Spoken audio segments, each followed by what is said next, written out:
Elect Oyebanji meets President Buhari, says APC did not buy votes during governorship poll. Court stops INEC from ending voter registration June 30th. Women judges brainstorm on sustaining public confidence in the judiciary. Away from Nigeria, 11 soldiers, 3 civilians killed in bus attack in Syria. Hello and welcome to Trust News Update. I am Ayuba Ilya. Thank you for joining.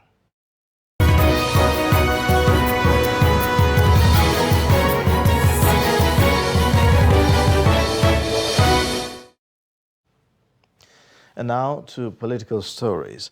Chairman of All Progressives Congress, Senator Abdullahi Adamu, is not admitting that names of some persons have been smuggled into the party's list of candidates submitted to the Independent National Electoral Commission. The APC national chairman was not forthcoming with answers when he led a delegation to present Governor-elect of Ekiti State, Abiodun Abayomi Oyebanji, to President Muhammadu Buhari on Monday at the State House in Abuja. Kehinde Amodu reports. President Buhari keenly followed Saturday's polls in Ekiti State and is delighted with the orderly conduct of the elections. He's also impressed with how the electorate and security agencies comported themselves. This is the first electoral victory of the party under the leadership of Senator Abdullahi Adamu. He is pledging that the victory will be replicated in Osun State next month. On the other hand, the governor-elect believes that the elections demonstrated that the APC is still the party of choice. The clear victory, he stressed, is a positive signal to the elections in Osun State and the national polls next year.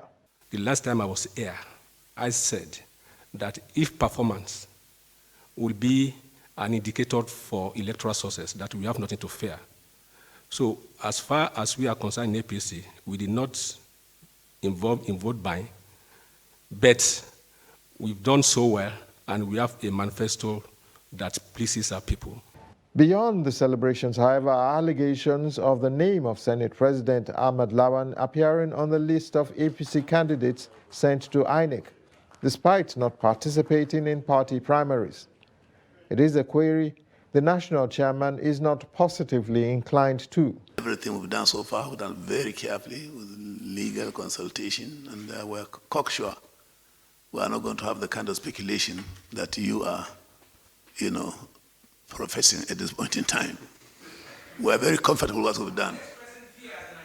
You see, it's still pessimism. Senator Adamu's elusive response to questions about names being smuggled into the candidates list of the APC may mean something is amiss, but all will be revealed in the weeks to come. From State House Abuja, Kehinde Amodu, Trust TV News. The British High Commission says it is concerned over reports of vote buying during the just concluded Ekiti governorship election. The UK government made its stand known in a statement on Monday by Ndidi Amaka Eze, Press and Public Affairs Officer, Foreign Commonwealth and Development Office. In the statement, the British High Commission said that the relevant authorities should hold persons involved in vote buying accountable, adding that the buying and selling of votes has no place in a democracy. On the general conduct of the election, UK said it noted commendable improvement on the part of the electoral umpire. The United Kingdom also urged Nigerians to register and collect their permanent voter cards to participate actively in the political process. The Federal High Court in Abuja has stopped the Independent National Electoral Commission from ending voter registration on the 30th of June 2022. Justice Mobolaji Olajuwon on Monday granted an order of interim injunction following the hearing of an argument on a motion ex parte by Socio-Economic Rights and Accountability Project. Saraf and 185 concerned Nigerians had early this month filed the lawsuit against INEC, asking the court to declare unconstitutional, illegal and incompatible with international standards the failure of the electoral body to extend the deadline for voter registration to allow eligible Nigerians to exercise their rights. In the suit, Saraf had asked the court for an order restraining INEC its agents, privies, assigns, or any other person claiming through from continuing the continuous voters registration exercise from the 30th of June 2022 or any other date pending the hearing and determination of the motion on notice. The suit is adjourned to 29th of June 2022 for the hearing of the motion on notice for interlocutory injunction. Prospective voter card registrants in Zamfara State are again appealing to the Independent National Electoral Commission (INEC) to increase the number of registration officers to fast-track the registration exercise to enable more people register. They made the appeal while speaking with Trust TV News at some registration centers in Gusau, the Zamfara State capital, when they took advantage of the one-week public holiday declared by the state government for civil servants to enroll in the continuous voters registration. Zamfara state government had last week declared one-week public holiday to enable civil servants who have not participated in the continuous voters registration to do so. The one-work-free week in Zamfara state begins this Monday, 20th June to Friday, the 24th June 2022. Many residents of the states were trooping in at the different continuous voters registration centers in the Gusau metropolis to participate in the exercise. They observed that there is need for the Independent National Electoral Commission to add more manpower to make the enrollment faster and easier for prospective registrants in the state. I have hope. But what I heard from people is that it's today it will be for men, that tomorrow women should come back. But still, we want to find out and ask so that we'll be sure. Because I heard from people, we are waiting to see, maybe we can see one of the officials from inside to know what we'll be able to come, how to come tomorrow, and then what we'll come with, and then the time. The head of voter education and publicity, Bello Ibrahim, disclosed that 5 additional data capturing machines have been deployed to Zamfara State to help speed up the exercise. On the issue of underage registrations, he said the commission had put in place mechanisms to ensure that no underage person gets registered in Zamfara State. So we are calling on people to avoid that. If you know you have registered, do not come and register. Unless if you have issue of transfer or any commission or omission in your particulars, maybe the name or the age or occupation or whatever. Or maybe you registered in Lagos and you want to transfer to Zamfara. Come and tell us. Or you registered in Zamfara and you now want to transfer to Lagos. We will address that. We are trying our best. We have almost 10 logins that we are using. Here in the center, this is the main center. So we have almost 8 to 10 points where people are being registered. So the issue we are having, some of them will not come in time, and we normally open the center by 9 o'clock and we close by 3. But due to the crowd, sometimes we used to close the center by 5 p.m. because whoever is here, our aim here is to make sure that everybody that comes to the registration center has got his PVC. At the various centers of the continuous voters registration visited, Trust TV News observed that most of the prospective registrants were youth who were eager to enroll, while others were there to collect their PVCs.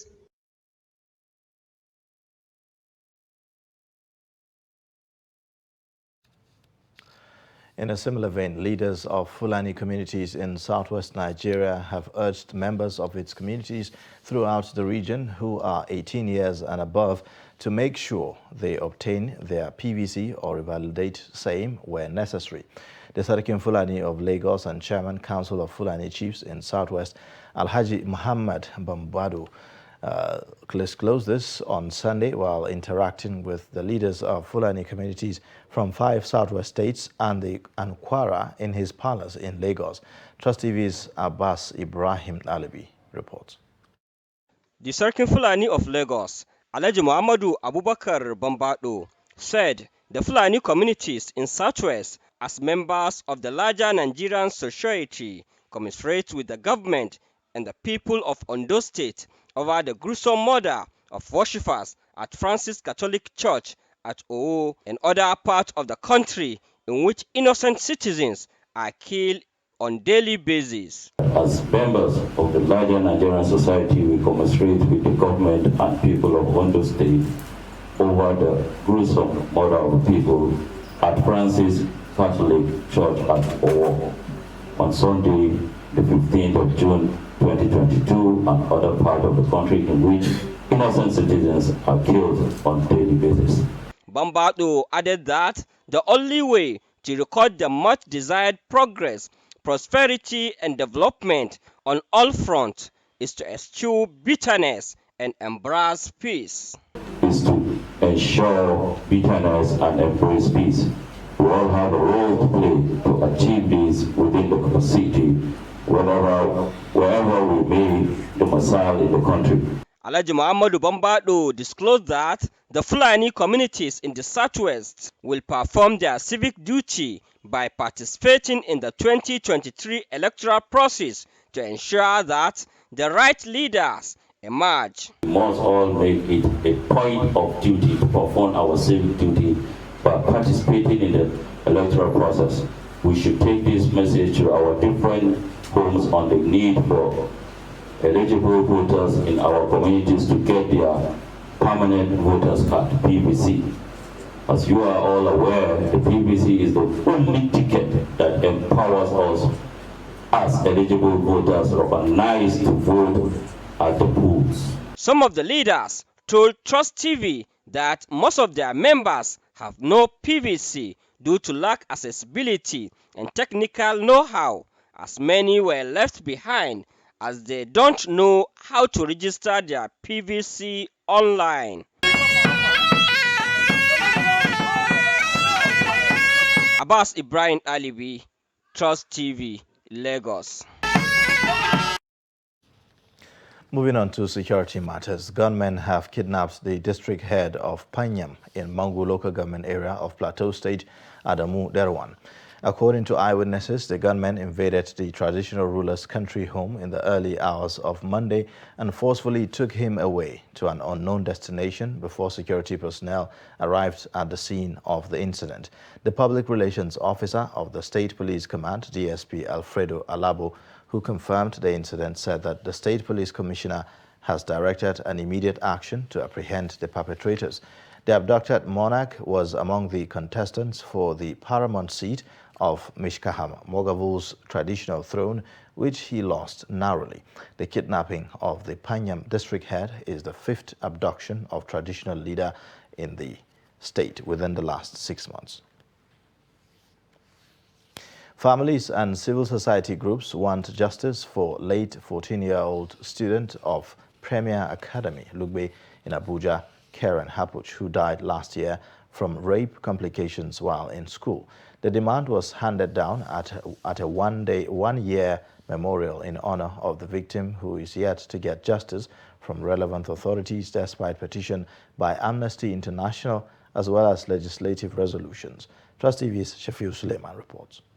How do I move on? Can someone tell me, please? Yes, God has his reasons. Pray. Can you beg me to remove them to me, please? The other kids, listen, I haven't crossed over yet.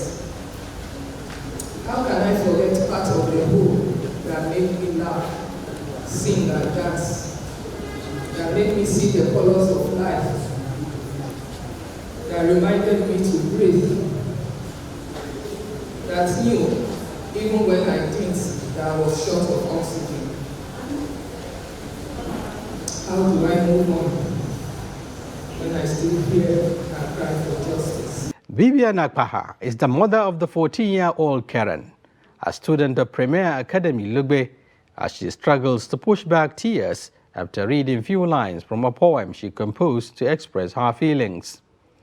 A traumatized mother of a promising young student whose life was cut short. She was raped by a yet-to-be-identified person and died from sepsis, according to medical report. 1 year after, the mystery behind the rape and culprit are yet to be unraveled. Should not happen to anyone at all. And that is one of the reasons why Amnesty International is lending our voices to demand justice for her.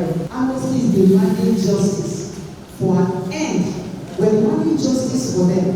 The perpetrators must be brought to book. We're not going to sleep over this issue. The school authorities are accused of cover-up, failing to provide support to the lead victim.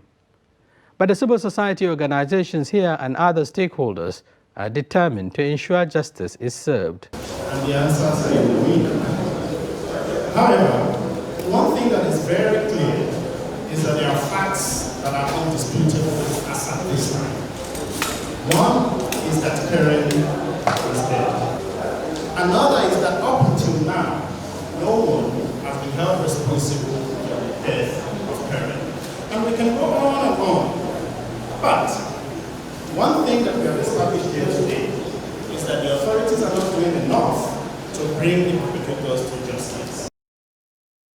While the memory of the brutal rape of late Karen Hapuch lingers, concerns remain on the need to stem the rising cases of rape in the country through decisive actions against perpetrators.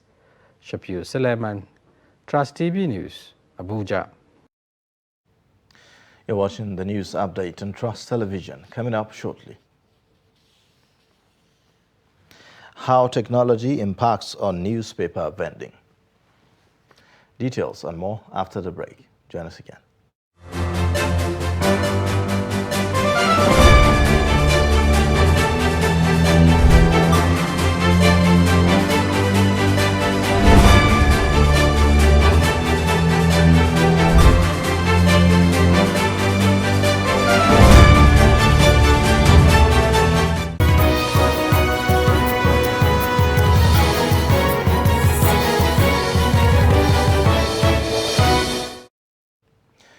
Welcome back. Here is a reminder of our top stories again.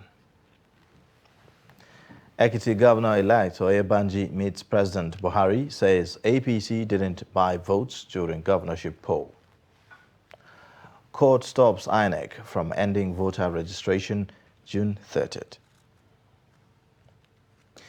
In other news, women judges brainstorm on ways to sustain public confidence in the judiciary, especially in areas that affect women and children. The National Association of Women Judges, in collaboration with the National Judicial Institute, convened Women Judges Conference in Abuja that brings together women judges and other stakeholders in the criminal justice system under one roof to discuss on matters of legal concern to the society. Maridia Umar reports. The conference seeks to deepen the knowledge base of all stakeholders to identify, address and respond to gender-based violence. Among the issues discussed at the first session was the issue of human trafficking, where the Director General of the National Agency for the Prohibition of Trafficking in Persons, NAPTIP, Fatima Waziri Azi, disclosed that the agency is doing its best to stem the menace of human trafficking and gender-based violence, noting that the judiciary still needs to do more in those areas. NAPTIP has recorded a total of 514 convictions. Now, our convictions since inception, our conviction rate does not reflect the enormity of the different trends of human trafficking perpetrated across the country. With the kind of reports we get, you think we'll have probably close to 10,000 convictions by now. But however, when we reviewed our convictions, it reveals that many convictions are not commensurate with the magnitude of the crime and therefore not deterrent.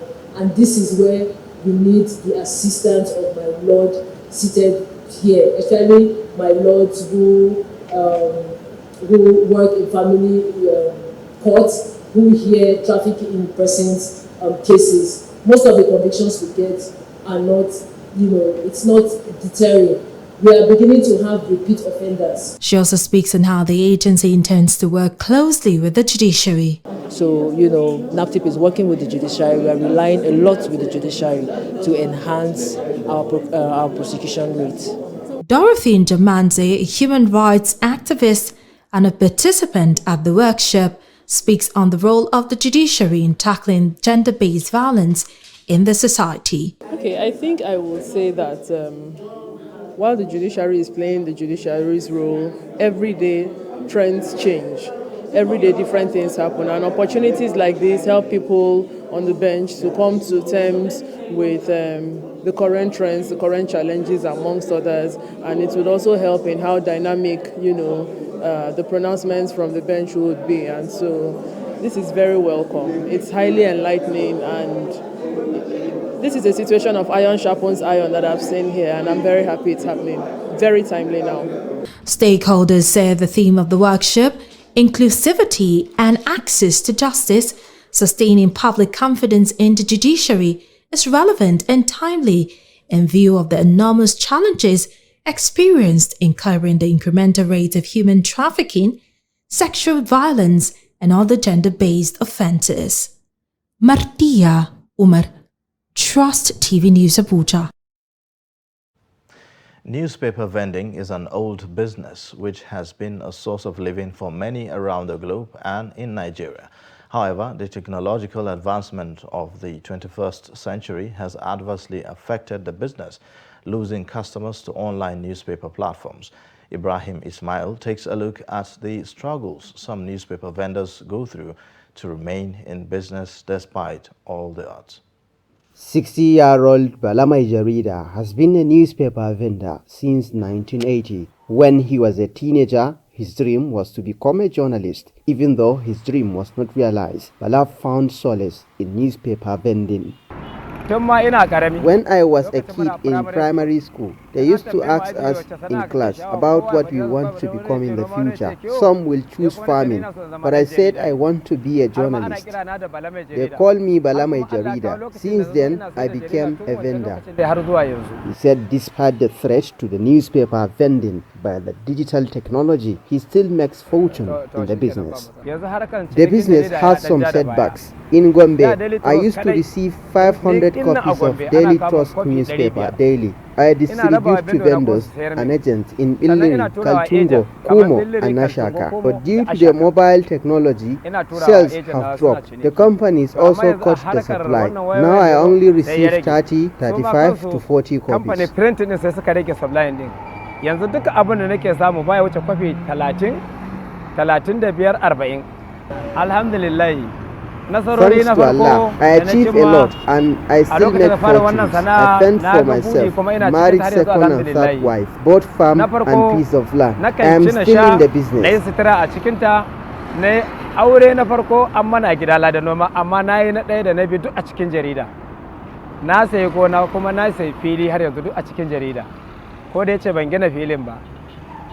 Although technology poses a threat, but we still make progress. Yasa abubuwan namu suka kasa gudu sosai amma har yanzu dai alhamdulillah. Even with the drop in revenue generation in newspaper vending, Balamai Jarida is very optimistic the job will continue to put food on the table. He believes that newspapers have more merits than online publications, calling on stakeholders to save their businesses from extinction. From Gombe. And in sports news, President Muhammadu Buhari has directed the Nigeria Football Federation through the Ministry of Youth and Sports Development to immediately commence the process to conduct election into its executive committee, with NFF statutes being amended to include other stakeholders who had hitherto been disenfranchised or denied equal representation in the NFF Congress. Nigerian sprinter Tobi Amusan has set a new African record of 12.41 seconds after claiming victory in the 100-meter hurdles event at the Diamond League meet in Paris, France. Amusan beat 100 from her previous African record of 12.24 seconds, almost 2/10 faster than Divine Shouting, who was second at 12.63 seconds, and third place in December, who finished at a time of 12.73 seconds. The victory moved the Nigerian up to third in the world in 2022, behind Yasmin Camacho Queen, 12.37 seconds, and Alicia Johnson, 12.40 seconds. Tobiloba has now run 7 legal sub-12.5 seconds in the women's 100-meter hurdles, moving clear of Gloria Loze, who did 4 sub-12.5 seconds in her time. Toby is in hitting form at the right time and could be in top shape going to the World Athletics Championship in Oregon. Amushon's latest win came a few days after she won the 100-meter hurdles event at Paavo Nurmi Games in Turku, Finland. Amushon defended her African title at the Senior Athletics Championship in Mauritius and also helped Team Nigeria to win gold in 4x100-meter women's relay event. Amushon will now shift focus on Nigerian Athletics Championship from June 24 to 26 in Benin City, Edo State. And in football, Nigerian Super Falcons captain Onome Ebi says the team will take the upcoming 2022 African Women Cup of Nations one game at a time. Defending champion Nigeria will have their hands full when they confront rival Bayana of South Africa in the opening Group C game. Debutants Botswana and Burundi are the two other teams in the group. Ebi, who has appeared in 5 FIFA World Cup, believes there are no minnows in African football as the team will approach the games with every seriousness. And still in football, African Soccer Governing Body CAF has announced the date and venue for 2022 CAF Awards. The award ceremony has been on suspension due to outbreak of coronavirus. The football body on Sunday announced July 24, 2022 as the date for the award ceremony, while Rabat, Morocco has been announced as the host venue. Winners in the CAF Awards will be decided by votes from captains and coaches of the member associations, selected journalists, CAF Technical Study Group, and CAF Legends. The period under review is from September 2021 until June 2022. Senegal's Sadio Mane was the last recipient of the Player of the Year. That's Sport News. I am Adeni Ajishafe. And with that, it's a wrap on Trust News Update. Remember, you can watch more by clicking the subscribe button and also following us across all social media platforms. I am Ayuba Ile. Thank you for watching.